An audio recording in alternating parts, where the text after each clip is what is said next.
जवाब दो मुझे। तुमने मुझे दूसरी बहू जैसा समझ रखा है ना? किस बिरसे पर? मगर तुम क्या उनसे अलहदा हो? आसमान से उतरी हो क्या? हाँ हाँ, अलहदा हूँ। अलहदा ना होती तो मेरे नसीब में ये दुख क्यों? आज तक किसी दूसरी औरत ने इतना बड़ा बलिदान दिया है भला? हिंदू घर की बहू होकर शराब पी रही है ना? मीना कुमारी ने अपने 30 साल के करियर में साहिब, बीवी और गुलाम से लेकर पाकीज़ा तक हर कैरेक्टर को बड़े ही खूबी से निभाया। इसी दौर की दूसरी बड़ी स्टार थी Madhubala. Known for her beauty, Madhubala started acting at the age of 5 with the film Basant. So either there are two things, one Meena Kumari and one at one end, and Nargis to some extent. Nargis was between two stools, and also Nutan. Nutan was started doing very well in between as an actress. So Meena Kumari was the one who was considered to be a great actress. Same way Madhubala was versatile. She was very versatile, but nobody took it seriously, and nobody tried to give her a role which would bring out the best in her.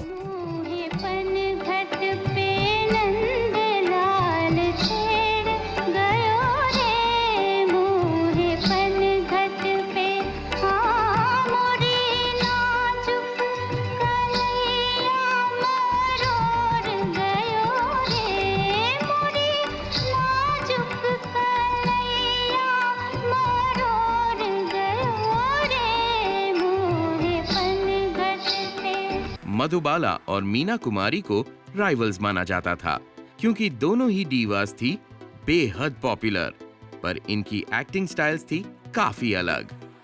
Madhubala आज भी कहलाती है the Venus of Indian cinema, और मीना कुमारी आज भी है the tragedy queen of Bollywood. किस मुंह से मेरी तुलना तुमने दूसरी बहू से की? जो कुछ उनके पास है वो मेरे पास। वो सब क्या दे सके तुम मुझे? मुझे माँ कहकर पुकारने वाला। छोटी बहू! क्या कहना चाहते हो? क्या कहना चाहते हो? Smita Patil, x news reader, social activist, feminist, theatre artist और एक्ट्रेस पार एक्सीलेंस। इनकी आंखों की इंटेंसिटी शायद ही दोबारा कभी देखने को मिले। तो इस घर के नियम मुझे बाहर भी नहीं जाने देंगे क्या? मैं क्या बादली हूँ या मोम की गुड़िया जो सूरज की रोशनी में पिघल जाऊंगी? शबाना आजमी और स्मिता पाटिल में काफी सिमिलैरिटीज थी। Both were a part of parallel as well as commercial cinema. ऐसे में राइवलरी होना तो लाजमी था। There's also another incident when Bazaar, for which Shabana fought. She wanted the role that Smita played in Bazaar.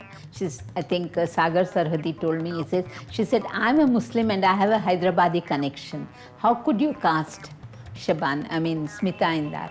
Media fueled clashes के बावजूद इनके on screen performances कभी अफेक्ट नहीं हुए। महेश भट्ट की फाइनेस्ट अर्थ में इन दोनों के परफॉर्मेंसेस को काफी नॉमिनेशंस मिले, और Shabana Azmi walked away with a national award for the film.